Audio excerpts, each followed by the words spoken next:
Laisse-moi te dire que quand Dieu t'appelle, c'est pour te façonner. C'est pour que tu changes l'identité. Ce livre, c'est une inspiration de Dieu. Vous savez, le livre des Cantiques, on n'entend pas beaucoup vraiment parler de ça, mais c'est une révélation profonde de Dieu lui-même. Mais quand tu sens une interpellation qui vient à toi, non, un enfant de Dieu ne peut pas faire ceci. Là, sache réellement que le Saint-Esprit, il a été attristé dans ta vie. C'est le Saint-Esprit qui peut te transformer. C'est le Saint-Esprit qui peut te changer. L'apôtre Paul dit quelque part et que j'avais envie, j'avais le besoin de faire ce qui était bon à mes yeux, mais je n'avais pas le pouvoir de le faire. Accomplir. La Bible dit que les miracles, les choses miraculeuses, se sont produits en ces jours-là. En une seule journée, avec le Saint-Esprit, il y a eu plus de 3000 conversions des gens. Les gens ont donné leur vie au Seigneur. Pourquoi? C'était l'œuvre du Saint-Esprit. C'est pourquoi Jésus lui-même avait dit, quand le Saint-Esprit viendra, il va vous convaincre réellement du péché. C'est une journée merveilleuse que le monde entier célèbre. Ce jour-là, et je te rappelle que ce jour-là, ce n'était pas comme tous les jours. L'église à demi a commencé ce jour-là. Ce n'était pas comme tous les jours qu'ils avaient vécu dans leur vie. La parole était prononcée, la promesse. Jésus a dit aux disciples, je partirai et je vous enverrai le Saint-Esprit. Et ce jour-là, la Bible dit, ils étaient ensemble. Ils priaient, ils invoquaient le nom du Seigneur. Ils demeuraient dans la prière. Et la Bible dit, tout à coup, il y avait un vent qui s'est apparu sur eux. Ce vent a bougé la terre. Ce vent avait bougé le lieu là où ils étaient. Et la puissance de Dieu était descendue. Le Saint-Esprit était venu sur la vie de l'Église. C'était la première fois que l'Église avait fait son apparition dans le monde. Quand Jésus était mort, tous étaient, c'est comme s'ils cachaient quelque part. Personne n'avait le pouvoir, personne n'avait le courage de parler de Jésus, d'annoncer la bonne nouvelle.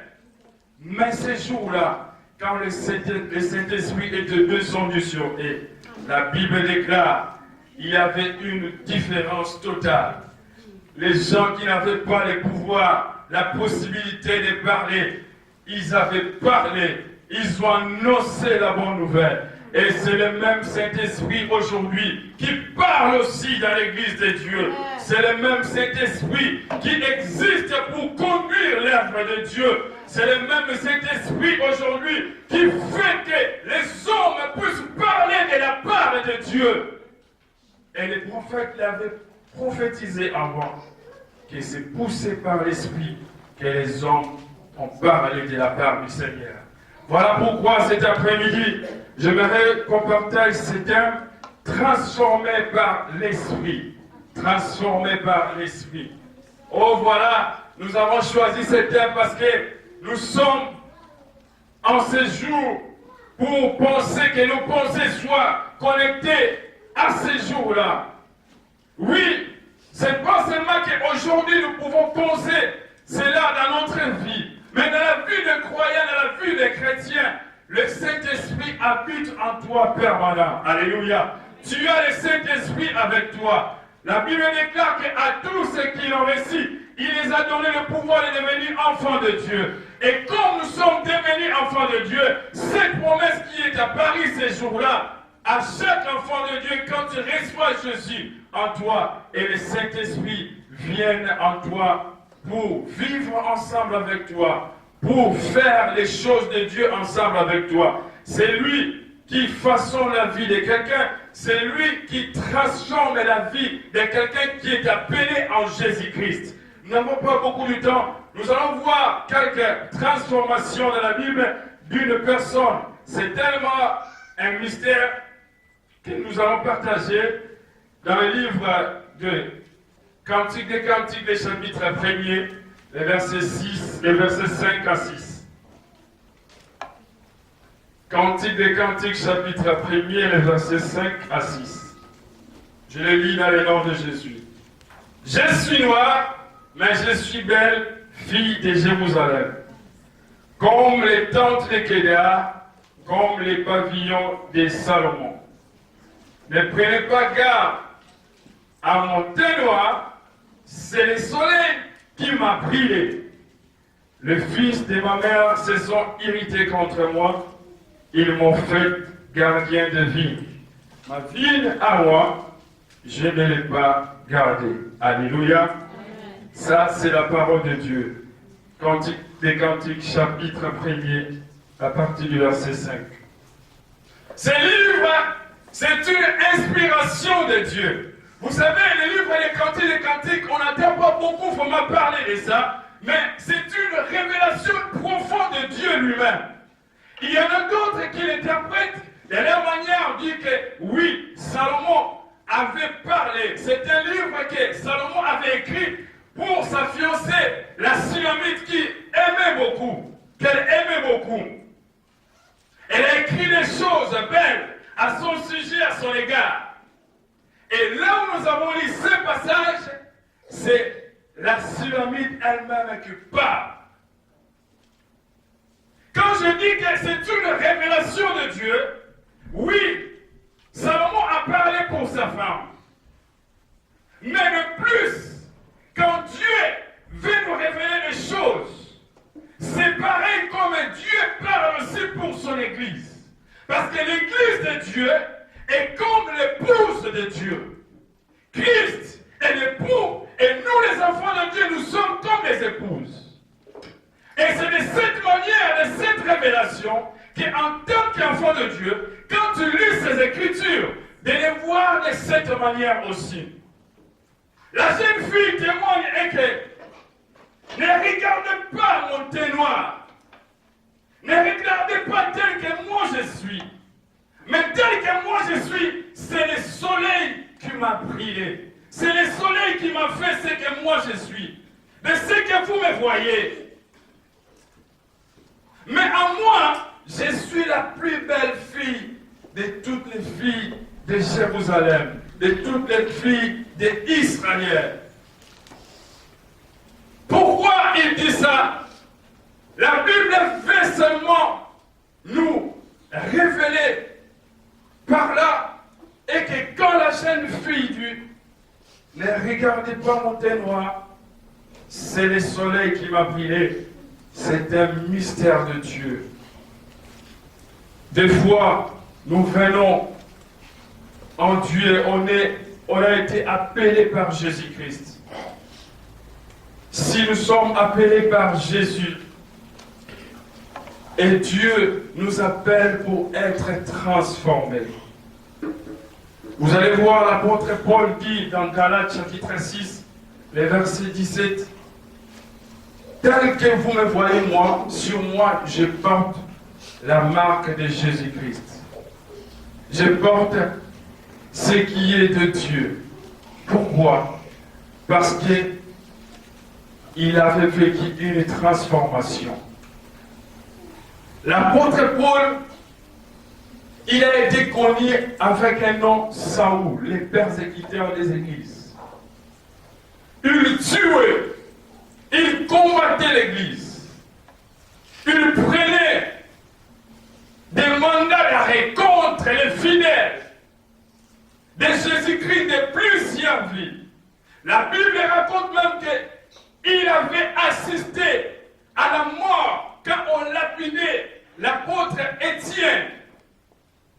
Il est mort sous ses yeux à son assistance. Mais arrivé quelque part, quand il dit que tel que vous me voyez, je porte une marque sur mon corps, la marque de Jésus-Christ. Cela nous prouve réellement que sa vie était transformée. Il n'était plus l'homme qu'on savait que c'est lui qui tuait les croyants, c'est lui qui persécutait l'église, mais il était devenu un homme qui portait le nom de Jésus-Christ. C'est pourquoi quand Jésus lui est apparu dans le chemin, il lui a dit, je t'ai choisi parmi les nations pour porter mon nom. Et à cause de cela, toi, tu souffriras aussi pour mon nom. Parce que tu avais persécuté en cette sorte de ce qu'il avait semé. Et dans l'œuvre de Dieu aussi, il avait un parcours à lui. Mais ce qui est beaucoup plus important pour nous, c'est qu'on parle de cette transformation qui s'est passée dans sa vie. Il a changé de vie. Il a changé une identité. Laisse-moi te dire que quand Dieu t'appelle, c'est pour te façonner. C'est pour que tu changes l'identité. On a été appelé à Dieu. Si nous retournons dans notre parcours, vous allez constater que nous sommes des témoignages vivants de ce qu'on avait vécu auparavant. Christ nous a façonnés et il continue à nous façonner. Et c'est de là que Dieu nous appelle, que nous puissions être transformés. Et ce travail ne peut se faire que par le Saint-Esprit. C'est le Saint-Esprit qui peut te transformer. C'est le Saint-Esprit qui peut te changer. L'apôtre Paul dit quelque part et que j'avais envie, j'avais le besoin de faire ce qui était bon à mes yeux, mais je n'avais pas le pouvoir de le faire. Des fois, tu le dis, j'ai envie d'abandonner quelque chose qui ne plaît pas à Dieu. J'ai envie de changer ma vie réelle et que je deviens réellement comme ce jour-là à Antioche. Actes des Apôtres, chapitre 11. On a vu les premiers hommes appelés chrétiens. Les gens ont changé leur regard à ces gens-là. Pourquoi? Il y avait quelque chose qui s'était passé dans leur vie. Alléluia. Es-tu transformé dans ta vie? Le Saint-Esprit t'a transformé. Tu as rencontré Jésus-Christ d'une manière ou d'une autre dans ta vie. Je ne sais pas comment est-ce que le Seigneur t'a appelé, mais tu es réellement transformé. C'est pourquoi l'apôtre Paul dit encore dans le livre d'Éphésiens, chapitre 5, d'être au contraire rempli du Saint-Esprit. Ne vous livrez pas à être ivrogne, à l'excès de vin, mais soyez au contraire rempli du Saint-Esprit.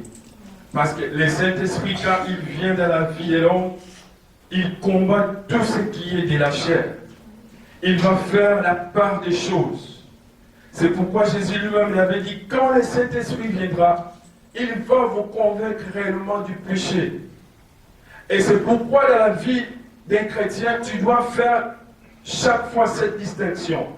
Quand tu fais quelque chose qui ne plaît pas à Dieu, si tu ne sens rien dans ta vie, c'est comme si tu étais à l'aise. Tu dois faire très attention.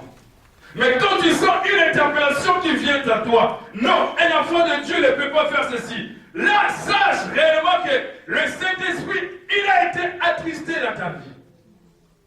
Et un enfant de Dieu à ce moment-là, il se relève, il lui prend courage et il lui change la vie. Le Saint-Esprit les fortifie, les donne la force de faire ce qui plaît à Dieu. Voilà pourquoi, en ces jours, nous invitons à chacun de nous, chaque enfant de Dieu, regarde-la, c'est toi, regarde-la en toi. Est-ce que je suis transformé par l'Esprit de Dieu? Le Saint-Esprit t'a façonné. Tu es une personne qui va faire voir réellement et que le soleil t'a privé. Le soleil t'a façonné. Tu as changé, tu n'es plus la même personne que tu étais en toi. Et c'est alors que le fruit de Dieu, le fruit du Saint-Esprit apparaîtra à toi. Tu marcheras avec l'Esprit de Dieu. Tu feras des choses ensemble avec l'Esprit de Dieu. Le jour où il était descendu dans la vie des apôtres, les choses avaient changé. Tout ce qui était incapable avait la possibilité de s'accomplir. La Bible dit que les miracles, les choses miraculeuses se sont produites en ces jours-là. En une seule journée, avec le Saint-Esprit, il y a eu plus de 3000 conversions des gens. Les gens ont donné leur vie au Seigneur. Pourquoi? C'était l'œuvre du Saint-Esprit. Et cet esprit-là, il peut opérer ensemble aussi avec toi. Car la Bible déclare qu'il est le même hier, aujourd'hui et éternellement. Il peut changer ta vie. Il peut faire des choses ensemble avec toi. Il peut enlever tout ce qui était du mal, tout ce qui était comme souffrance même de ta vie. Pourquoi? Quand il était venu, il s'est manifesté en puissance. Et les actions de Dieu étaient en l'œuvre. Les gens ont vécu la main de Dieu. Et Dieu peut les faire ensemble avec toi. C'est un privilège. Car si nous lisons la Bible, nous allons constater que cela ne se faisait même pas dans les temps anciens. Dans l'Ancien Testament, tous les hommes qui sont passés, la Bible dit, et que l'Esprit de Dieu n'habite pas en eux. Pour être roi, pour être au service de Dieu, il a fallu que les gens puissent être rois. Il a fallu passer dans ces services-là. Dans les prophètes, il a fallu que l'ange de Dieu vienne les parler. Mais aujourd'hui, nous n'avons plus besoin de cela. Parce que le Saint-Esprit habite en nous. Dieu a fait notre corps cette résidence. L'Esprit de Dieu habite en nous. Et comme l'Esprit de Dieu habite en toi, tu dois être transformé. Tu dois toucher ce que toi tu ne peux pas toucher. Tu dois voir ce que tu n'as jamais vécu. Car Dieu est capable à faire cela. Oh, aujourd'hui, c'est une journée merveilleuse que le monde entier célèbre. Ce jour-là. Et je te rappelle que ce jour-là, ce n'était pas comme tous les jours. L'Église a débuté, a commencé ce jour-là. Ce n'était pas comme tous les jours qu'ils avaient vécu dans leur vie. La parole était prononcée, la promesse. Jésus a dit aux disciples, je partirai et je vous enverrai le Saint-Esprit. Et ce jour-là, la Bible dit, ils étaient ensemble. Ils priaient, ils évoquaient le nom du Seigneur. Ils demeuraient dans la prière. Et la Bible dit, tout à coup, il y avait un vent qui s'est apparu sur eux. Ce vent a bougé la terre. Ce vent avait bougé le lieu là où ils étaient. Et la puissance de Dieu était descendue. Le Saint-Esprit était venu sur la vie de l'Église. C'était la première fois que l'Église avait fait son apparition dans le monde. Quand Jésus était mort, tous étaient, c'est comme s'ils cachaient quelque part. Personne n'avait le pouvoir, personne n'avait le courage de parler de Jésus, d'annoncer la bonne nouvelle. Mais ce jour-là, quand le Saint-Esprit était descendu sur eux, la Bible déclare qu'il y avait une différence totale. Les gens qui n'avaient pas le pouvoir, la possibilité de parler, ils avaient parlé, ils ont annoncé la bonne nouvelle. Et c'est le même Saint-Esprit aujourd'hui qui parle aussi dans l'Église de Dieu. C'est le même Saint-Esprit qui existe pour conduire l'œuvre de Dieu. C'est le même Saint-Esprit aujourd'hui qui fait que les hommes puissent parler de la part de Dieu. Et les prophètes l'avaient prophétisé avant, que c'est poussé par l'Esprit que les hommes ont parlé de la part du Seigneur. Voilà pourquoi cet après-midi, j'aimerais qu'on partage ce thème transformé par l'Esprit. Transformé par l'Esprit.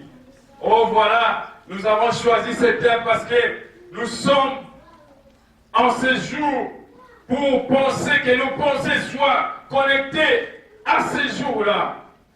Oui, c'est pas seulement qu'aujourd'hui nous pouvons causer cela dans notre vie, mais dans la vie de croyants, dans la vie des chrétiens, le Saint-Esprit habite en toi permanent. Alléluia. Tu as le Saint-Esprit avec toi. La Bible déclare qu'à tous ceux qui l'ont reçu, il les a donné le pouvoir de devenir enfants de Dieu. Et comme nous sommes devenus enfants de Dieu, cette promesse qui est apparue ces jours-là, à chaque enfant de Dieu, quand tu reçois Jésus en toi et le Saint-Esprit viennent en toi pour vivre ensemble avec toi, pour faire les choses de Dieu ensemble avec toi. C'est lui qui façonne la vie de quelqu'un, c'est lui qui transforme la vie de quelqu'un qui est appelé en Jésus-Christ. Nous n'avons pas beaucoup de temps. Nous allons voir quelques transformations dans la Bible d'une personne. C'est tellement un mystère que nous allons partager dans le livre de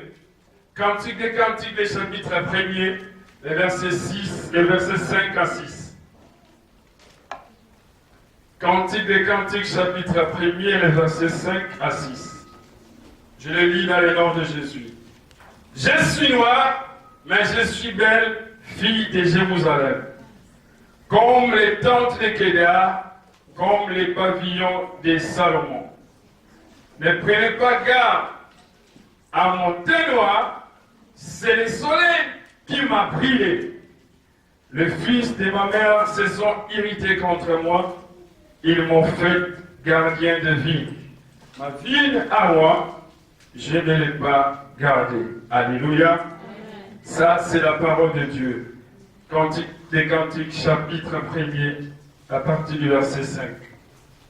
Ce livre, c'est une inspiration de Dieu. Vous savez, le livre des Cantiques, on n'entend pas beaucoup, il faut m'en parler de ça, mais c'est une révélation profonde de Dieu lui-même. Il y en a d'autres qui l'interprètent de leur manière. On dit que oui, Salomon avait parlé. C'est un livre que Salomon avait écrit pour sa fiancée, la Sulamite, qui aimait beaucoup, qu'elle aimait beaucoup. Elle a écrit des choses belles à son sujet, à son égard. Et là où nous avons lu ce passage, c'est la Sulamite elle-même qui parle. Quand je dis que c'est une révélation de Dieu, oui, Salomon a parlé pour sa femme. Mais de plus, quand Dieu veut nous révéler des choses, c'est pareil comme Dieu parle aussi pour son Église. Parce que l'Église de Dieu est comme l'épouse de Dieu. Christ est l'époux et nous les enfants de Dieu, nous sommes comme les épouses. Et c'est de cette manière, de cette révélation, qu'en tant qu'enfant de Dieu, quand tu lis ces Écritures, de les voir de cette manière aussi. La jeune fille témoigne et que ne regardez pas mon teint noir. Ne regardez pas tel que moi je suis. Mais tel que moi je suis, c'est le soleil qui m'a brillé. C'est le soleil qui m'a fait ce que moi je suis. De ce que vous me voyez. Mais en moi, je suis la plus belle fille de toutes les filles de Jérusalem, de toutes les filles d'Israël. Pourquoi il dit ça? La Bible fait seulement nous révéler par là, et que quand la jeune fille dit, ne regardez pas mon teint noir, c'est le soleil qui m'a brillé. C'est un mystère de Dieu. Des fois, nous venons en Dieu, on a été appelés par Jésus-Christ. Si nous sommes appelés par Jésus, et Dieu nous appelle pour être transformés. Vous allez voir l'apôtre Paul dit dans Galates chapitre 6, les versets 17, tel que vous me voyez moi, sur moi je porte la marque de Jésus-Christ. Je porte ce qui est de Dieu. Pourquoi? Parce qu'il avait vécu une transformation. L'apôtre Paul Il a été connu avec un nom Saoul, les persécuteurs des églises. Il tuait, il combattait l'église. Il prenait des mandats d'arrêt contre les fidèles de Jésus-Christ de plusieurs vies. La Bible raconte même qu'il avait assisté à la mort quand on lapidait l'apôtre Étienne. Il est mort sous ses yeux à son assistance. Mais arrivé quelque part, quand il dit que tel que vous me voyez, je porte une marque sur mon corps, la marque de Jésus-Christ. Cela nous prouve réellement que sa vie était transformée. Il n'était plus l'homme qu'on savait que c'est lui qui tuait les croyants, c'est lui qui persécutait l'Église, mais il était devenu un homme qui portait le nom de Jésus-Christ. C'est pourquoi, quand Jésus lui est apparu dans le chemin, il lui a dit, « Je t'ai choisi parmi les nations pour porter mon nom. Et à cause de cela, toi, tu souffriras aussi pour mon nom. Parce que tu avais persécuté en cette sorte de ce qu'il avait semé. Et dans l'œuvre de Dieu aussi, il avait un parcours à lui. Mais ce qui est beaucoup plus important pour nous, c'est qu'on parle de cette transformation qui s'est passée dans sa vie. Il a changé de vie. Il a changé une identité. Laisse-moi te dire que quand Dieu t'appelle, c'est pour te façonner. C'est pour que tu changes l'identité. On a été appelé à Dieu. Si nous retournons dans notre parcours, vous allez constater que nous sommes des témoignages vivants de ce qu'on avait vécu auparavant. Christ nous a façonnés et il continue à nous façonner. Et c'est de là que Dieu nous appelle, que nous puissions être transformés. Et ce travail ne peut se faire que par le Saint-Esprit. C'est le Saint-Esprit qui peut te transformer. C'est le Saint-Esprit qui peut te changer. L'apôtre Paul dit quelque part et que j'avais envie, j'avais le besoin de faire ce qui était bon à mes yeux, mais je n'avais pas le pouvoir de le faire. Des fois, tu le dis, j'ai envie d'abandonner quelque chose qui ne plaît pas à Dieu. J'ai envie de changer ma vie réelle et que je deviens réellement comme ces jours-là à Antioche. Actes des Apôtres, chapitre 11. On a vu les premiers hommes appelés chrétiens. Les gens ont changé leur regard à ces gens-là. Pourquoi? Il y avait quelque chose qui s'était passé dans leur vie. Alléluia. Es-tu transformé dans ta vie? Le Saint-Esprit t'a transformé. Tu as rencontré Jésus-Christ d'une manière ou d'une autre dans ta vie. Je ne sais pas comment est-ce que le Seigneur t'a appelé, mais tu es réellement transformé. C'est pourquoi l'apôtre Paul dit encore dans le livre d'Éphésiens, chapitre 5, d'être au contraire rempli du Saint-Esprit. Ne vous livrez pas à être ivrogne, à l'excès de vin, mais soyez au contraire rempli du Saint-Esprit. Parce que le Saint-Esprit, quand il vient dans la vie de l'homme, il combat tout ce qui est de la chair. Il va faire la part des choses. C'est pourquoi Jésus lui-même avait dit, quand le Saint-Esprit viendra, il va vous convaincre réellement du péché. Et c'est pourquoi dans la vie d'un chrétien, tu dois faire chaque fois cette distinction. Quand tu fais quelque chose qui ne plaît pas à Dieu, si tu ne sens rien dans ta vie, c'est comme si tu étais à l'aise. Tu dois faire très attention.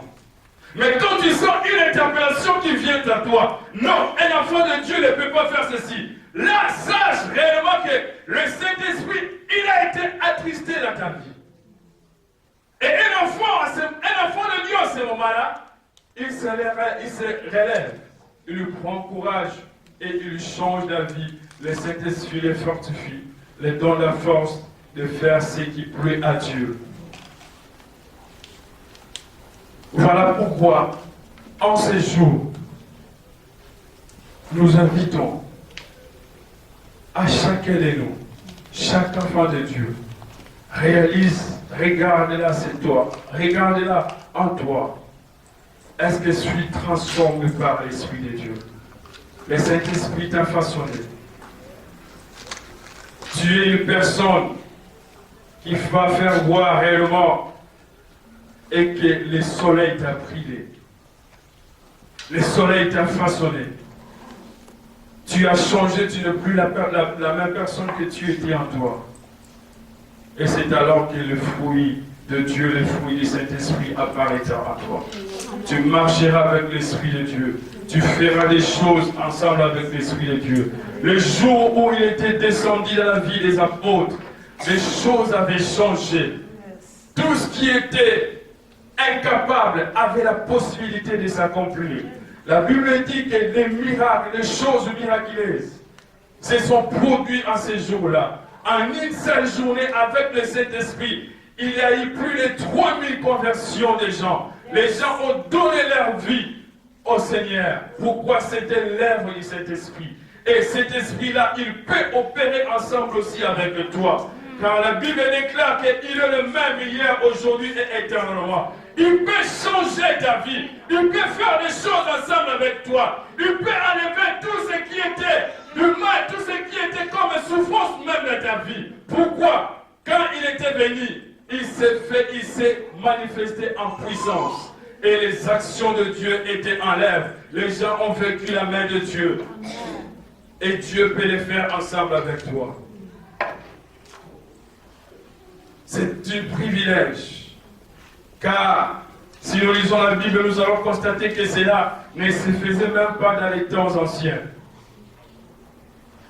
Dans l'Ancien Testament, tous les hommes qui sont passés, la Bible dit, et que l'Esprit de Dieu n'habite pas en eux.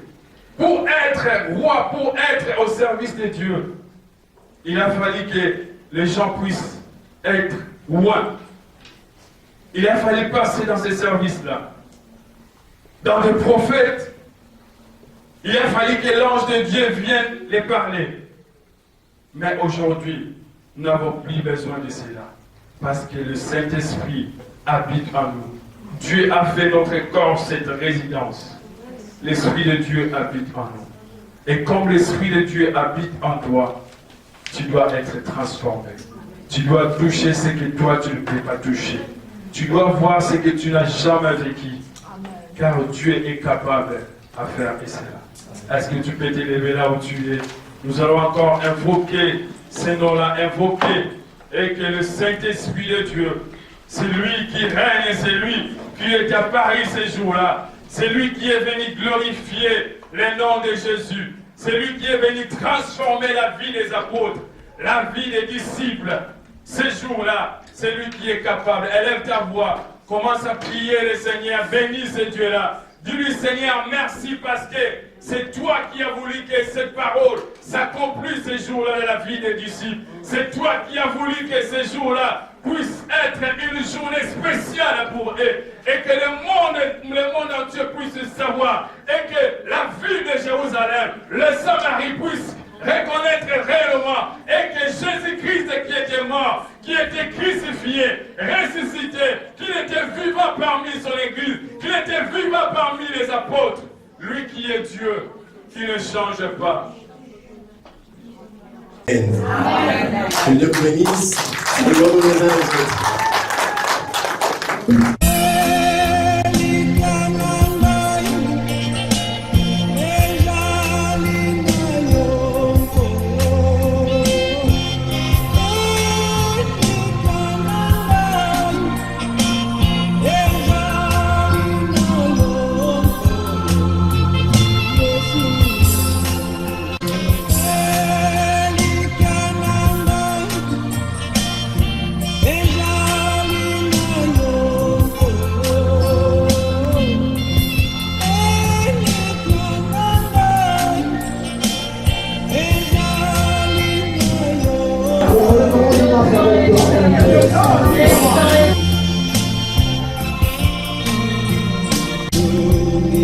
Bella